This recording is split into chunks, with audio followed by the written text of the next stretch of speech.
Assalamualaikum warahmatullahi wabarakatuh. Eh, Selamat pagi teman-teman sekalian. Saya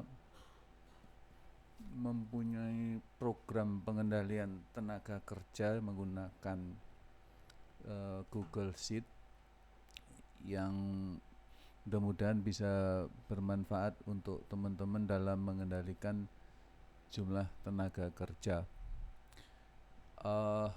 Yang selama ini selalu saya tanyakan dalam setiap laporan mingguan dan teman-teman merasa berat membuatnya, saya buatkan program yang cukup sederhana dan mudah untuk diisi. Di sini ada file pengendalian tenaga kerja. Ini saya beri by Nawa ini karena contohnya, nanti bisa di copy ke masing-masing drive teman-teman untuk diberi nama proyeknya. Caranya menggunakan ini dengan mengisi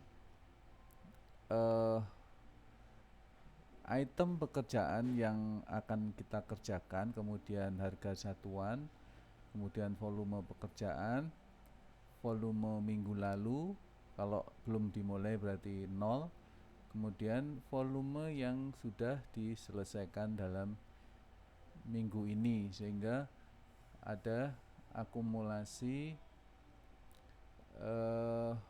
yang sudah dikerjakan, kemudian ada sisa pekerjaan. Yang warna putih ini otomatis, yang hijau ini harus diisi. Kemudian harga satuan dari RAB kita itu harga satuan di dalam RAB yang kita punyai, kemudian harga borongan dari mandor kita, kemudian ada schedule awal dalam schedule pasangan bata kita mau mulai tanggal berapa, misalkan tanggal 7, kemudian kita punya target penyelesaian bata itu 31 Agustus. Kemudian ini hari ini settingan otomatis kalendernya today. Ini ada today, nanti ini yang baris-baris berikutnya nanti bisa di copy secara sendiri supaya rumus-rumusnya tetap jalan. Nanti diperhatikan ngopinya satu baris per item begitu supaya bisa dilanjutkan. Kalau mau nginsert nanti juga harus memperhatikan rumusnya supaya jalan. Maka ada sisa waktu pekerjaan. Kemudian kita harus mengisi lagi di sini namanya tanggal mulai pekerjaan. Tanggal mulai pekerjaan ini harus diisi. Nanti ini otomatis akan membuat schedule. Ini saya setting 1 tahun proyeknya ini. Kan kita biasanya proyek itu di bawah 1 tahun ya. Nanti akan keluar misalkan di sini kita mempunyai waktu pelaksanaan, ini contohnya mungkin untuk K3 ya, 5 Juli 2020, jangka waktunya 120 hari, maka akan berakhir pada 2 November. Ini yang diisi otomatis, yang ini otomatis ya. Ini saya kasih warna putih ya biar ndak diisi apa ya. Yang diisi yang hijau ini aja, nanti otomatis ini akan tertera. Nah, 2 November itu kita kasih warna akhir di sini. 2 November kira-kira 2 November itu ini salah ya, ini 4 November. 2 November itu kira-kira berarti di sini ya, kita kasih warna merah untuk akhiran project kita, misalkan warnanya boleh yang ini kita hapuskan gitu. Jadi project nanti awal dan akhirnya kita. Setelah itu kita mulai mengisi item pekerjaan. Apabila suatu item pekerjaan sudah memasuki masa pelaksanaan, maka kita masukkan di sini secara berurutan. Tidak harus semua, tapi pekerjaan yang sudah memasuki tahapan pekerjaan supaya bisa terhitung jumlah tenaga kerjanya. Misalkan ini kita contoh pasangan bata, mulainya sekian, kemudian tanggal tanggal mulainya ini harus diisi, schedule awalnya kapan, maka sisa waktunya kalau per hari ini tanggal 3 Juli, jadi kita masih punya sisa waktu 59 terhadap schedule akhir ini. Kemudian nilai sisa RAB, karena tadi kita sudah plotting total RAB-nya, sisa dari volume RAB kita kalikan ketemu ini sisa nilai borongan. Nah, dari dua nilai ini kita melakukan analisa otomatis, analisa jumlah tenaga kerja berdasarkan RAB itu berapa, kemudian jumlah tenaga dari upah itu berapa. Ini kita memilih jumlah tenaga yang terbesar di antara nilai RAB dibanding dengan nilai upah. Misalkan 27 dan 15, maka tenaga kerja yang dipilih adalah 28. 28 ini sesuai input data yang awal akhir, dia otomatis mengisi tarian di sini 28 28 28 28 28 gitu.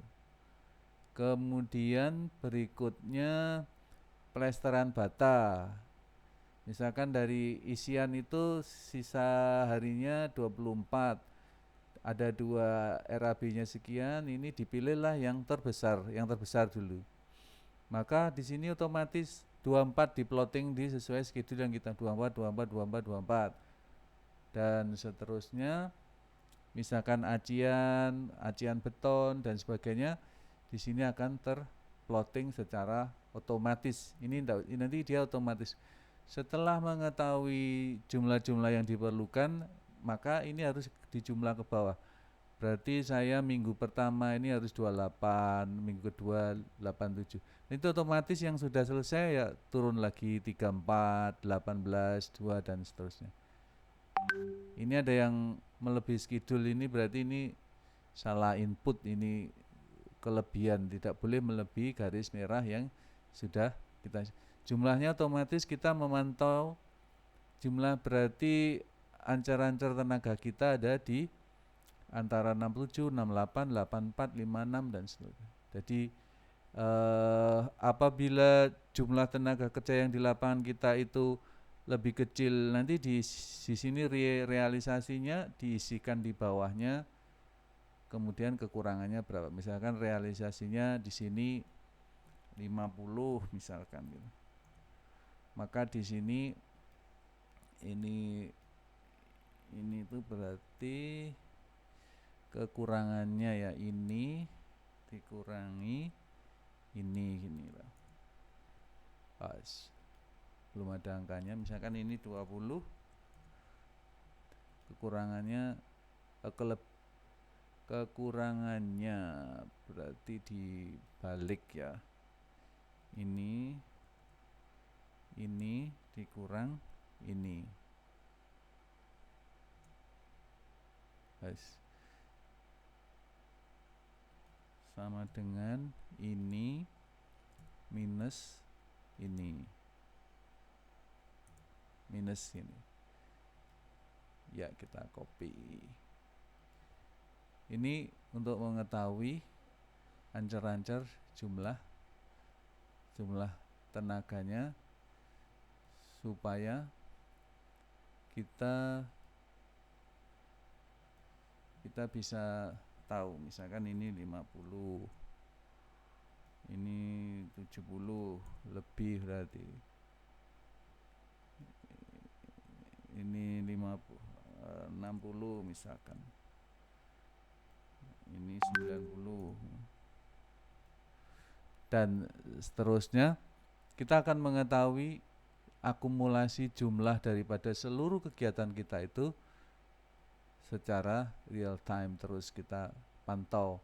Nanti kalau input progresnya ini yang di sini input minggu lalunya ini kecil, maka sisa pekerjaannya akan menjadi besar, jumlah tenaga kerjanya nanti dia otomatis naik nih. Yang 80 tadinya 80, dia akan berubah sendiri menjadi naik jadi 90 atau dan seterusnya, karena akumulasi pembaginya dia otomatis bergerak gitu. File ini nanti saya siapkan di masing-masing drive. Mas Agung nanti bisa membantu siapa yang belum terima. Kemudian nanti karena ini saya buat masih mungkin tahap awal ya, nanti akan kita sempurnakan lebih jauh. Demikian, mudah-mudahan bermanfaat. Terima kasih. Wassalamualaikum warahmatullahi wabarakatuh.